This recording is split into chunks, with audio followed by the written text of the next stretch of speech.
नमस्कार, म कृष्णमाया थापा हार्दिक स्वागत गर्दछु कार्यक्रम हाम्रो वन हाम्रो धनमा।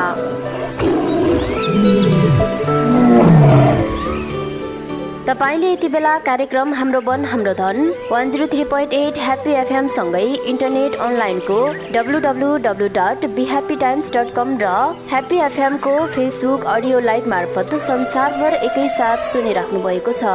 कार्यक्रम हाम्रो वन हाम्रो धन हरेक साताको शुक्रबार बेलुका 7 बजेपछि सुन्न सक्नुहुन्छ।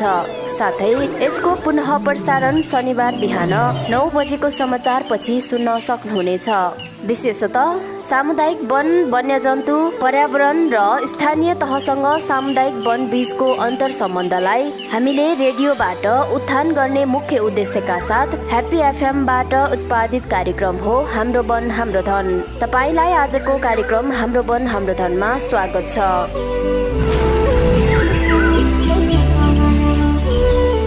हामी हाम्रो वन हाम्रो धनमा विशेष गरी सामुदायिक वनसँग, त्यसै गरी पर्यावरण र जैविक विविधतासँग जोडिएका व्यक्तित्वसँग कुराकानी गर्नेछौँ भने एक हप्ताभित्रमा घटेका समसामयिक घटनाहरू जुन वन वन्यजन्तुसँग जोडिएका छन् ती घटनाहरू समेट्ने गर्छौँ।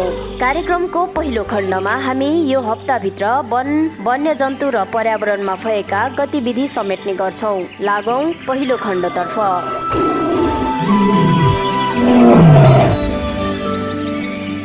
देवचुली 15 मा गैंडाको आतंक, स्थानीयलाई शास्ति, यसै प्रसङ्गमा चर्चा गरौँ। देवचुली नगरपालिका वडा नम्बर 15 प्रगति नगर धौलागिरी चोकदेखि उत्तरतर्फ रहेको शिवालय मन्दिर नजिकै स्थानीयको तरकारीबारीमा गैंडाले क्षति पुर्याएको छ। मंगलबार राति स्थानीय रामहरि सापकोटाको तरकारी खेतीमा गैंडाले क्षति पुर्याएको हो। 3 बिघा जग्गा लिजमा लिएर तरकारी खेती सुरु गरेका सापकोटाको पटक पटक गैंडाले तरकारी खेतीमा नोक्सान पुर्याउने गरेको बताएका छन्।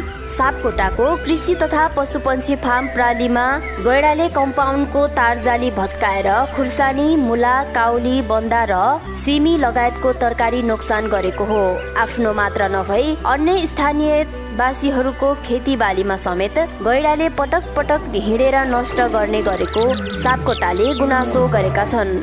चितवन राष्ट्रिय निकुञ्जका गैंडा रातिको समयमा स्थानीयको खेतीबालीमा आई नष्ट गरेको धेरै घटनाहरू ओडामा आउने गरेको देवचुली वडा नम्बर 15 का वडा अध्यक्ष हरिभक्त भट्टराईले बताउनु भएको छ।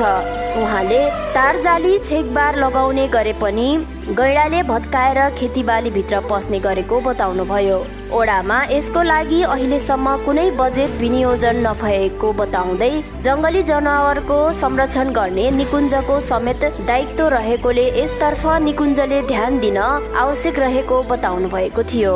ओडावासीको समस्या आफ्नो पनि समस्या भएकोले आगामी दिनमा ठूलो घटना घट्न नदिनका लागि निकुञ्जसँग कुराकानी गरी समस्यालाई न्यूनीकरण गर्ने वडा अध्यक्ष भट्टराईले बताउनु भएको छ।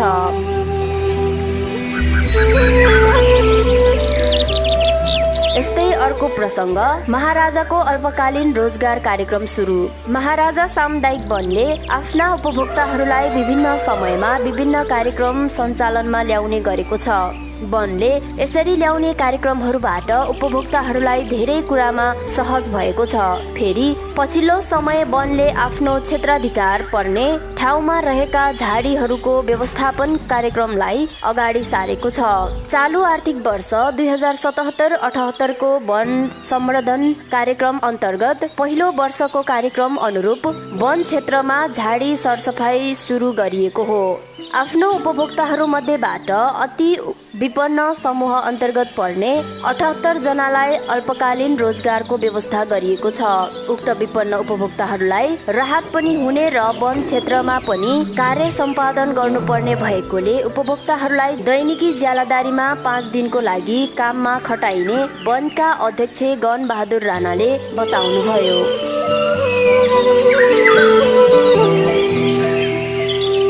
दिपे सामुदायिक वनको 14औं साधारण सभा सम्पन्न। यसै सम्बन्धी अर्को प्रसङ्ग, दिव्य मध्यवर्ती सामुदायिक वनको 14औं साधारण सभा शनिबार सम्पन्न भएको छ।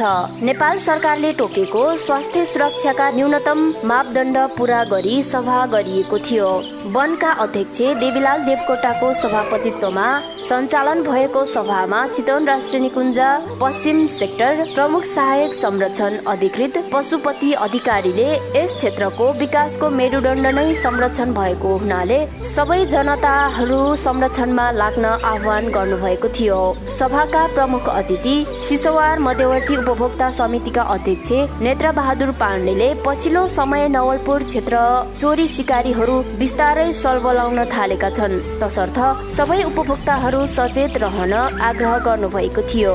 बजेट विनियोजन गर्दा पहिला वन व्यवस्थापनमा लगानी गरी मानव र वन्यजन्तुको द्वन्द कम गर्न सुझाव दिएको थियो।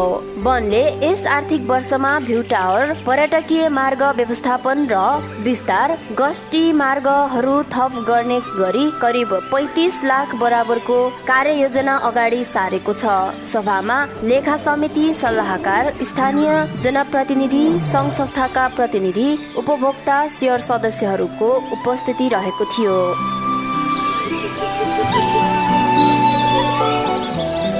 अब अन्तिम प्रसङ्ग, उच्च स्तरीय छानबिन समितिको प्रतिवेदन कार्यान्वयनको माग राख्दै फिगो फन्डको धरना। यसै सम्बन्धी जानकारी। सामुदायिक वन उपभोक्ता महासंघ नेपाल फिगो फन्डले उच्च स्तरीय छानबिन समितिको प्रतिवेदन तत्काल कार्यान्वयन गर्नुपर्ने वन पैदावारको उपयोग र बिक्री वितरणमा लगाइएको रोकबाट तत्काल खुला गर्नुपर्ने लगायतको माग राख्दै हिजो माइतीघर मण्डलामा धरना गरेको छ।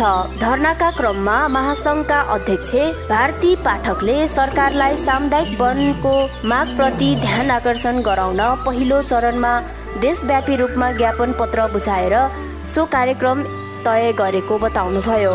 धेरै पटक सरकारसँग सामुदायिक वनमाथिको समस्या समाधानका लागि पहल गर्दा पनि त्यसको सम्बोधन हुन सकेको छैन। उहाँले भन्नुभयो, सरकारसँग सकेसम्म मिलेर जाने योजना फिगो फन्डको रहेको जानकारी दिनुभयो। वन पैदावारमा लगाएको रोकावटका कारण देशभरका 22,000 भन्दा बढी सामुदायिक वनका उपभोक्ताहरू समस्यामा परेको उहाँले जानकारी दिनुभयो। महासंघका उपाध्यक्ष भीम प्रकाश खड्काले फिगो फन्डको माग पूरा नभए देशव्यापी रूपमा आन्दोलनमा जाने उहाँले बताउनुभयो। वैज्ञानिक वन व्यवस्थापनले उपभोक्ताहरूको अधिकारलाई खोज्ने काम गरेको उहाँले दावी गर्नुभयो। कार्यक्रममा फिगो फन्डका महासचिव बिर्खबहादुर शाहीले सामुदायिक वन प्रति सरकारको धारणा संकुचित रहेको आरोप लगाउनुभयो।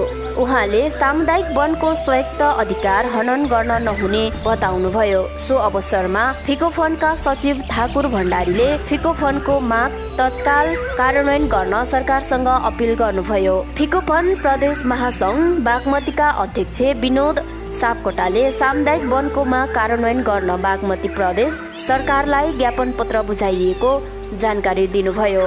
सो अवसरमा सामुदायिक वनमाथि हस्तक्षेप हटाउनु पर्ने, सामुदायिक वनको अधिकार कुण्ठित पार्न नहुने लगायतका मागहरू राखिएको थियो। धरनाका क्रममा विभिन्न जिल्ला महासंघका पदाधिकारी, प्रदेश महासंघका पदाधिकारी, केन्द्रीय महासंघका पदाधिकारी, विभिन्न सञ्चार माध्यमका प्रतिनिधि लगायत फिगो फन्डका कर्मचारीहरूको उपस्थिति रहेको थियो।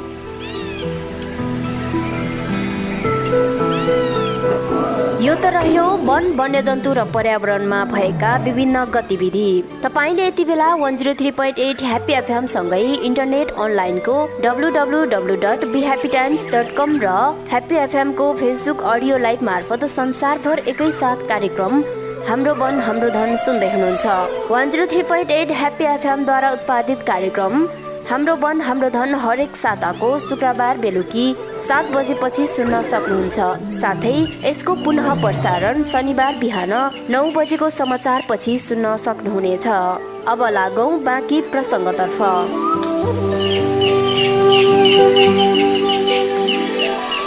कार्यक्रमको दोस्रो खण्डमा रहेर हामी वनसँग सम्बन्धित व्यक्तित्वसँग कुराकानी गर्ने गर्छौं। आजको कार्यक्रममा भने प्रगति मध्यवर्ती सामुदायिक वन उपभोक्ता समूहका अध्यक्ष महेश राणाभाटसँग सहकर्मी आदर्श सुशीलले गर्नुभएको कुराकानी अबको क्रममा। महेशजीलाई स्वागत छ कार्यक्रम हाम्रो वन हाम्रो धनमा। धन्यवाद सुशील। महेश सर, प्रगति मध्यवर्ती सामुदायिक वनले 25औं साधारण सभा सम्पन्न गरेको छ। कार्यक्रम कसरी सम्पन्न भयो बताइदिनुहोस् न।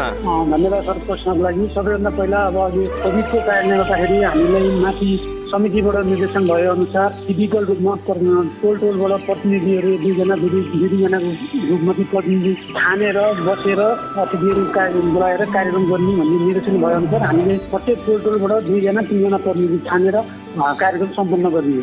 विशेष त यो साधारण सभाबाट प्रगति मध्यवर्ती सामुदायिक वनले आगामी दिनमा कस्ता किसिमका कार्यक्रमहरू गर्ने भन्ने विषयमा छलफल गरियो, बताइदिनुहोस् त। सबैभन्दा पहिला त अहिले हाम्रो यो तत्काल रूपमा समस्याको मेन समस्या भनेको बौला खोलो छ। बौला खोलाको प्रगतिले यो हाम्रो दिव्यको मातृभूमि नारायणीको प्रगति साथै कुमारवतीलाई शुद्ध असर गरेको कारणले चाहिँ यो खोलालाई अहिले दिव्य र मध्यवर्ती सामुदायिक वनबाट नारायणीको भङ्गालोमा झारिने भन्ने एउटा प्रस्ताव थियो। त्यसलाई हामीले चाहिँ अनुमोदन साधारण सभाबाट।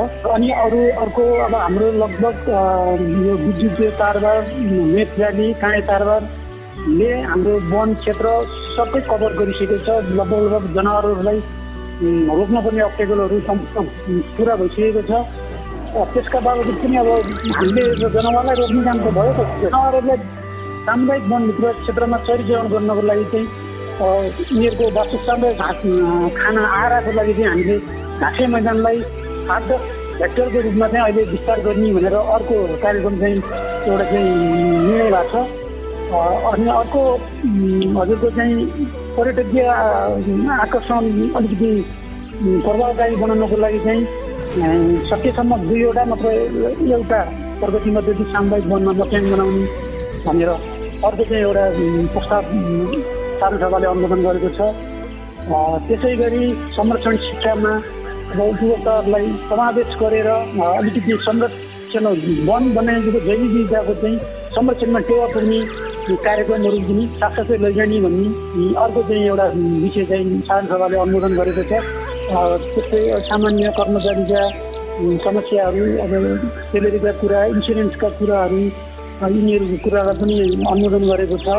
यिनै पोइन्टहरू चाहिँ आजको कार्यक्रमको आकर्षण हुन्छ। महेश सर, प्रगति मध्यवर्ती सामुदायिक वनलाई यो कोभिड-19 को सङ्क्रमणले विश्वमै एउटा चाहिँ आक्रान्त पाइरहेको अवस्थामा तपाईँहरूको वार्षिक कार्यक्रमलाई आफ्ना कार्य विभाजनका लागि चाहिँ कस्तो किसिमको समस्या उत्पन्न गरायो, बताइदिनुहोस् त। पक्कै पनि कोभिड-19ले हाम्रो प्रगति मध्यवर्ती सामुदायिक वनलाई पनि राम्रोसँग प्रभाव पारेको छ। यो कोभिडले गर्दाखेरि हजुरको चैतदेखि यतापट्टि हुन पनि केही पर्यटकको क्रियाकलापहरू, वन्यजन्तुको लागि चाहिँ आहाराको व्यवस्थापन गर्ने कुराहरू हाम्रो लागि चाहिँ थाँती नै थिए। पर्यटकका अरू एक्टिभिटिजहरू, निर्माणका संरचनाका कुराहरू पनि हाम्रो थाँती नै थिए। यिनै थाँतिरहेका कार्यक्रमलाई अहिले हामीले फेरि जोड्ने भनेर चाहिँ हाम्रो योजना बनाइएको छ। अब बिस्तारै जाडो बढ्ने समय पनि रहेको छ र विशेष गरी प्रगति मध्यवर्ती सामुदायिक वनमा यो जाडोको समयमा गैँडा लगायतका वन्यजन्तुहरूले स्थानीय बस्तीमा पस्ने, त्यहाँको चाहिँ खेतीबाली नष्ट गर्ने र बेला बखतमा आम जनमानसलाई पनि त्यसले क्षति पुर्याउने गरेको घटना हिजोको दिनमा भइरहेको थियो। अब त्यसलाई रोक्नका लागि यो वर्षबाट प्रगति मध्यवर्ती सामुदायिक वनले त्यसको न्यूनीकरणका लागि मानव र वन्यजन्तु बीचको द्वन्द्व न्यूनीकरणका लागि के गर्दैछ? जनावरको सम्बन्धमा अहिलेबाटै हाम्रो क्षेत्रमा, हाम्रो वन क्षेत्रभित्रबाट जनावरहरू आउँदैन। अहिलेबाटै रोकथाम भइसकेको छ। तर यदि सामुदायिक वनमा 2टा गैँडा प्लस केही हरिणका बथानहरू चाहिँ रहेको कारणले महाराजा सामुदायिक वनबाट आएको गैँडाले माथिल्लो भेगमा अहिले पनि असर गरिरहेको छ। त्यहाँ तरकारी बालीहरूमा नोक्सानी पुर्याउने, अब सुन्नमा आएअनुसार अब संसारमै गैँडा चाहिँ तलतिर झर्छ भन्ने कुरा आएको, त्यसले मानव र वन्यजन्तुको द्वन्द्व चाहिँ निम्ताउन सक्ने एउटा खतरा देखिएको छ। त्यसको विषयमा नि हाम्रो आजको कार्यक्रममा उठान भएको छ। अब धेरैको माग चाहिँ त्यो गैँडालाई पनि सकेसम्म मिल्छ भने निकुञ्जकै क्षेत्रमा लगेर चाहिँ व्यवस्थापन गरौँ भन्ने कुरो आएको छ।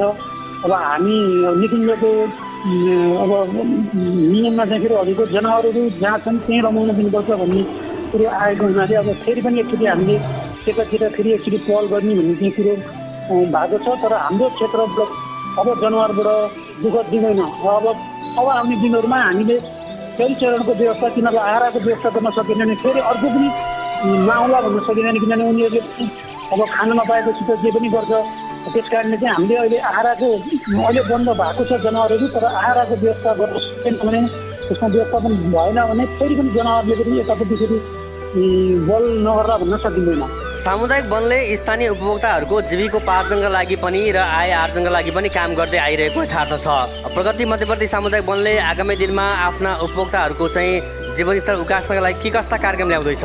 अहिले हामीले करिब 2 बिघा क्षेत्रफलमा हामीले आय आर्जनको लागि हाम्रो बेसार खेती लगाएका छौँ र त्यो बेसार खेती पनि अब अघिल्लो 15-20 दिन 1 महिनामा अब खन्न रेडी हुन्छ त्यो, र त्यसलाई फेरि पनि निरन्तरता दिँदै त्यो क्षेत्रलाई अझै विस्तार गर्दै यहाँ भएका उपभोक्ताहरू सबैलाई फेरि पनि त्यसमा जोड्दै सम्पूर्ण उपभोक्तालाई जोड्दै फेरि त्यसलाई अझ बृहत रूपमा चाहिँ बेसार खेती अब सम्भव हुन्छ भने जडीबुटीमा आधारित टिप्लाहरू पनि लगाउने भनेर आजको कार्यक्रममा चाहिँ त्यो अनुमोदन भएको छ। साथसाथै अब हाम्रो आय आर्जनको अर्को महत्त्वपूर्ण पाटो भनेको पर्यटक हो। पर्यटक के क्रियाकलापहरू यो बिचको कोभिडको कारणले अलिकति रोकथाम भएको कारणले अलिकति बन्द भएको कारणले फेरि अहिले बिस्तारै बिस्तारै पर्यटक फेरि अलिकति उस्किन लागेको छ। त्यसलाई फेरि अझै पनि हामीले आफ्नो क्षेत्रबाट त्यहाँ भएका सामुदायिक वनहरूले आफ्नो लेभलबाट फेरि पनि पर्यटकलाई उकास्ने गरेर चाहिँ पर्यटकीय क्रियाकलाप गर्ने भनी हाम्रो निर्णय भएको छ। तपाईँले भन्नुभयो स्थानीय उपभोक्ताको जीविकोपार्जनका लागि बेसार खेती गर्दैछ प्रगति मध्यवर्ती सामुदायिक वनले। यद्यपि त्यो बेसार खेतीको बजारीकरणमा चाहिँ कस्तो समस्या भोग्नु भएको छ यहाँले? अब अहिले हामीले लगाएको बेसार खेती सम्भवतः यो फेरि अहिले उत्पादन भएको बेसारहरू फेरि यही क्षेत्रमा विस्तार गर्ने योजना छ। अहिले हामीले बजारीकरणको लागि हामीले त्यति सोच गरिसकेका छैनौँ। हामीलाई नगरपालिकाबाट पनि पटक पटक आग्रह भएको छ, तपाईँहरू निर्णय गरेर आउनुहोस्, हामीले तपाईँहरूलाई बेसारको मिसिनको लागि बेसार किन्ने मिसिनको लागि हामी उपलब्ध गराइदिन्छौँ भन्ने उताबाट आश्वासन आइरहेको छ। तथापि हामीले अहिले मेसिन बजारीकरण भन्दा पनि हामीले अहिले त्यहाँ उत्पादन भएको बेसारलाई फेरि त्यही क्षेत्रमा विस्तार गर्ने गरी त्यो बिउहरू त्यही नै व्यवस्थापन गर्ने भनेर चाहिँ हामीले अहिले त्यो प्लान गराएका छौँ। पक्कै पनि अब आउने दिनहरूमा यसले बजारीकरणको लागि हाम्रो योजना त्यही उत्पादन गर्ने, त्यही कुटानी पिसानी गर्ने, त्यही प्याकेजिङ गर्ने र त्यहीबाट मार्केटिङ गर्ने हाम्रो त्यो बृहत योजना छ। त्यसो गऱ्यो भने त्यहीँका स्थानीयहरूले रोजगार पाउने, त्यहीको आय आर्जनमा चाहिँ अलिकति वृद्धि हुने भन्ने हाम्रो सोच छ।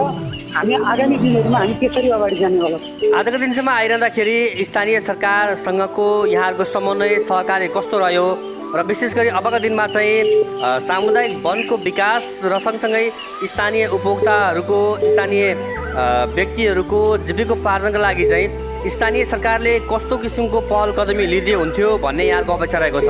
अब स्थानीय सरकारबाट हामीलाई नगरपालिकाबाट पूर्ण रूपमा समर्थन र सहयोग छ। नगरपालिकाकै सहयोगमा हामीले बेसार सम्पन्न गरेका हौँ बेसार खेती। अब आगामी दिनहरूमा पनि हामीलाई आश्वासन छ, आशा छ हामीले अरू दिनहरूमा पनि स्थानीय सरकारकै सहयोग र सपोर्टमा अझै ठुलो फड्को मार्ने आर्थिक आय आर्जनको कुरामा भयो, हजुरको वन्यजन्तु संरक्षण गर्ने कुरामा भयो, जैविक विविधताको संरक्षण गर्ने कुरामा भयो, हामीलाई पक्कै पनि स्थानीय सरकारको सपोर्ट बिना हामीले धेरै काम गर्न सकिँदैन। त्यस कारणले हामी आशा छ स्थानीय सरकारबाट हामीलाई पुनः सहयोग हुनेछ। यहाँहरूले सामुदायिक वन क्षेत्रभित्र प्रयोगात्मक रूपमा बेसार खेती गर्नुभयो, अब आगामी वर्षमा पनि त्यसलाई निरन्तरता दिने या अन्य कुनै अरू किसिमको चाहिँ खेती गर्ने योजना के कस्तो बनाउनु भएको छ? हामीले त्यही बेसार खेतीलाई अझ विस्तार गर्ने, साथसाथै हजुरको यो जडीबुटी अन्तर्गत टिप्ला लगायतका जडीबुटीहरू हामीले फेरि त्यसमा थप्ने हाम्रो अहिलेको योजना छ। तपाईँहरूले यो बेसार खेती सम्भवतः नेपालकै सामुदायिक वनको इतिहासमा एउटा फरक किसिमको कार्यक्रम गर्नुभएको छ। विशेष त सामुदायिक वनहरूले स्थानीय उपभोक्ताको पक्षमा चाहिँ कस्ता किसिमको कार्यक्रम ल्याउनुपर्छ भन्ने लाग्छ यहाँलाई? हो, हामीले यो बेसार खेती भनेको पहिला सुरु यो मध्यवर्ती क्षेत्रमा निकुञ्जवास बस्न लगाउनलाई त्यति सपोर्ट प्लस लिगली रूपमा त्यति अलि गाह्रो हुँदो रहेछ। तथापि पनि हामीले हाम्रो आवश्यकता र प्लस निकुञ्जकै सपोर्टको लागि, किनभने त्यहाँ झाडी मुक्त्यानहरू भएको कारण त्यो झाडीमा चाहिँ दिउँसै हरिण बँदेलहरू आउने र सँगसँगै मानव बस्ती नपरेको गर्ने कारणले मानव बस्तीको खेतीमा पनि खेती साथै तिनीहरू पनि बन्नमा पर्ने, तिनीहरूलाई पनि ज्यानको खतरा भएको कारणले यो दुवै पक्षलाई फाइदा हुने हिसाबले हामीले त्यो झाडी बुट्यान खनन गरेर हामीले बेकार खेती लगायौँ, जसले गर्दाखेरि निकुञ्जलाई पनि निकुञ्ज प्रशासनलाई पनि राम्रो, स्थानीय वासीलाई पनि आय आर्जन पनि हुने, खेती पनि बारीनाली पनि नोक्सानी नहुने उद्देश्यले हामीले अलिकति रिक्स मोलेरै हामीले त्यो काम गरेको हो। त्यस कारणले गर्दाखेरि बेकार खेती मलाई लाग्छ मध्यवर्ती क्षेत्रमा सायद हाम्रो बन्ने होला पहिलो खेती लगाउनु। र त्यस कारणले धेरै ठाउँबाट यो बेकार खेती हेर्नको लागि मान्छेहरू आइराख्नु भएको छ, कसरी लगाएको कसरी के गरेको भन्दा हामीलाई आशा छ हाम्रा स्थानीयवासीहरू पनि अब यो बेकार खेतीबाट केही मात्रामा आय आर्जन लिएर थप आफूलाई चाहिँ आर्थिक रूपमा अलिकति सुदृढ हुन्छ भन्ने हामी आशा राखेका छौँ। यो पर्यटनको विषयमा कुरा गर्दाखेरि दिव्य मध्यवर्ती सामुदायिक वन क्षेत्र हुँदै प्रवेश गर्ने पर्यटकहरू मातृभूमि यसै गरी नारायणी र प्रगति मध्यवर्ती सामुदायिक वन क्षेत्रभित्र पनि जङ्गल सफारी गर्नुहुन्छ। यद्यपि यी 4वटा वनभित्र गर्ने जङ्गल सफारीमा 4वटा वनबीच त्यति धेरै समन्वय नभएको भन्ने गुनासो छ नि, के भन्नुहुन्छ विषयमा? होइन, अहिले यो कोभिड-19को असरले गर्दाखेरि अलिकति ग्याप जस्तो देखिएको, हामीमा बारम्बार हामी सम्पर्कमा भइन्छ। हाम्रो समन्वय र सहकार्यमा नै यसरी पर्यटन सञ्चालन भइरहेको छ। हामीहरू 63 भएर चाहिँ त हामी काम गर्न सकिन्न, हामी 36 भएर हामी काम गर्न सकिन्न, हामी 63 भएर काम गर्नुपर्छ र हामी बिचमा राम्रो सम्बन्ध छ, राम्रो सहकार्य छ। यद्यपि सहकार्य छ भनिरहँदा पनि शाश्वत धाममा आउने धेरै आन्तरिक पर्यटकहरू त्यहाँ सफारी नजिकै हुँदै गर्दा पनि त्यहाँ छोडेर सौरा जाने वातावरण छ। अब त्यसका लागि यो 4वटा वनसँग समन्वयले त्यहाँ आएका पर्यटकहरूलाई यही नजिकै जङ्गल सफाई गराउन सक्ने क्षमताको विकासका लागि यहाँको पहल कदमी कस्तो रहन्छ आगामी दिनमा? हो यो पक्का हो। अब हामीले अब आउने दिनहरूमा हाम्रो एउटा बेच्चुली नगरपालिकामा 3 दिनको पर्यटकहरू 3 दिनसम्म बस्ने हाम्रो एउटा योजना बनाएका छौँ। हामीले सिजीमा आउने पर्यटकलाई होमस्टेमा राखेर होमस्टेबाट जङ्गल सफारी गरेर त्यसपछि बेच्चुलीको चुचुरोमा लगेर त्यहाँको त्यहाँको स्थानीय बिचमा राखेर त्यसरी हामीले 3 दिनको हामीले पर्यटक बोलाउने भनेर हामीले प्याकेजिङ गर्दैछौँ, हामीले प्लानिङ गर्दैछौँ। अब लगत्तै हामीले यो विषयमा हाम्रो सम्पूर्ण टिम बसेर हामीले एउटा छिटै एउटा डिसिजन गर्नेवाला छौँ। आशा छ अब त्यो पर्यटकहरूलाई हामीले 3 दिन बेच्चुलीमा बोलाउने हाम्रो योजना छ। महेश जस्तो कि तपाईँले भनिरहँदाखेरि यहाँ 3 दिनसम्म पर्यटकलाई राख्ने भनिरहँदाखेरि प्रत्येक वर्ष यस्ता किसिमका योजनाहरू आउँछन् तर कागजमै सीमित हुन्छन्। यस किसिमका योजनाहरू लागू गर्न नसक्नु पछाडिको कारण के देख्नुहुन्छ यहाँले? सबैभन्दा पहिला अलिकति हाम्रो कोअर्डिनेसन राम्रोसँग भएको छैन। अब हाम्रो अहिले स्वर मात्रै फेरि हाम्रो पर्यटन समितिको अध्यक्षज्यू नयाँ आउनुभएको छ। अब हाम्रो त्यति राम्रोसँग हाम्रो बचाइ यो कोभिडको कारणले त्यति राम्रोसँग व्यापक रूपमा सफल हुन पाएको छैन। त्यसका बावजुद पनि अब बेच्चुली नगरपालिकाको टिमसँग नगरपालिकासँग पनि हाम्रो एकचोटि बचाइ गर्न पनि देखिएको छ। अब हामी पर्यटनमा चाहिँ सरोकार राख्ने सचोट पदाधिकारीहरूसँग हामी एकचोटि फेरि बसेर अन्तर्क्रिया गरेर ग्यादरिङ गरेर एउटा हामी निचोडमा पुगेपछि पक्कै पनि यो हाम्रो यो योजना चाहिँ यो सक्सेस हुनेछ। तपाईँ प्रगति मध्यवर्ती सामुदायिक वनको अध्यक्ष पनि हुन्छ, यहाँलाई के लाग्छ आगामी दिनमा बेच्चुली नगरपालिकामा पर्यटनको भविष्य यहाँले कस्तो देख्नुहुन्छ? बेच्चुली नगरपालिका नेपालको मध्य भागमा परेको गण्डकी प्रदेशको अत्यन्त लोकप्रिय ठाउँ, समतल भूभाग, पवित्र नारायणी नदी, निकुञ्जको काठमा रहेको समतल भूभाग साथै पर्यटकीय आकर्षणको गन्तव्यको लोकेसन भनेको हाम्रो बेच्चुली डाँडा त्यति रमणीय ठाउँ सायदै होला। त्यस कारणले हाम्रो यो ठाउँलाई सम्बन्धित व्यक्तिहरूको सहयोगमा यसलाई प्रचार प्रसार गर्ने भने यसको भविष्य यसको पर्यटकीय आकर्षणको गन्तव्यको लागि यो उपयुक्त ठाउँ छ। त्यसैले यसको भविष्य हामीले देखेका छौँ। हुन्छ, हामी कार्यक्रमको अन्त्यमा छौँ र यति बेला हामीलाई सुन्ने तमाम श्रोता महानुभावहरू जसले कार्यक्रम हाम्रो वन हाम्रो धर्म हाम्रो समाज सुन्दै हुनुहुन्छ उहाँहरूलाई तपाईँ प्रगति मध्यवर्ती सामुदायिक वन उपभोक्ता समितिको अध्यक्षको नाताले के सन्देश दिन चाहनुहुन्छ? म सबैभन्दा पहिला अहिले जुन देखियो कोभिड-19 लगायतका विभिन्न किसिमका जति भाइरसहरू आएका छन् यसको कारक भनेको हामी नै हो। हामीले नै वन वन्यजन्तु जैविक विविधता सम्पूर्ण वातावरणको संरक्षण गर्न जरुरी छ। अहिले यो कोभिडको कारण लकडाउन भएको बेलामा हामीले न्युजहरूमा हेरिन्छ, समाचारहरूमा सुनिन्छ, गङ्गा नदीहरू पुरा सफा तरिकाले बगेका छन्। इन्डियामा गङ्गा नदी अहिले यति हराभरा छ अरे, यति दुर्गन्धित हुने ठाउँ हाम्रै नदीहरू पनि देख्न सकिन्छ। त्यस कारणले यो लकडाउनमा कल कारखाना उद्योग धन्दा विभिन्न कारणले चाहिँ कति चाहिँ दुर्गन्धी हुँदो रहेछ भन्ने कुरो यही लकडाउनले हामीलाई देखाएको छ। त्यस कारणले हामीले योबाट पाठ सिक्न जरुरी छ। वन वन्यजन्तु जैविक विविधता र इन्भाइरोमेन्ट वातावरणको हामीले पक्कै पनि रक्षा गर्न आफ्नो लेभलबाट आफ्नो ठाउँबाट चाहिँ हामीले यसको चाहिँ संरक्षण गर्न पर्ने जरुरी छ। म सम्पूर्ण देश विदेशमा रहने सम्पूर्ण यो पृथ्वीमा रहने हामी मानव जातिहरूले आफ्नो लेभलबाट आफ्नो ठाउँबाट वातावरण वन वन्यजन्तु र जैविक विविधताको संरक्षण गर्नुपर्छ। त्यस कारणले विभिन्न किसिमका रोगहरू विभिन्न किसिमका चाहिँ जति पनि यहाँले दैविक प्रकोपहरू भइरहेछन् त्यसको लागि यसको रोकथामको लागि पनि आफ्नो ठाउँबाट आफ्नो लेभलबाट केयरको संरक्षण गरौँ। मैले सबैलाई यही अनुरोध गर्न चाहन्छु। हुन्छ महेश सर, तपाईँको अमूल्य समय दिनुभयो, तपाईँको यो संवादलाई धन्यवाद छ। धन्यवाद सर, मलाई पनि दुई चार शब्द बोल्ने मौका दिनुभयो त्यसको लागि एप्लिकेसन लगायत सबैलाई धेरै धेरै धन्यवाद।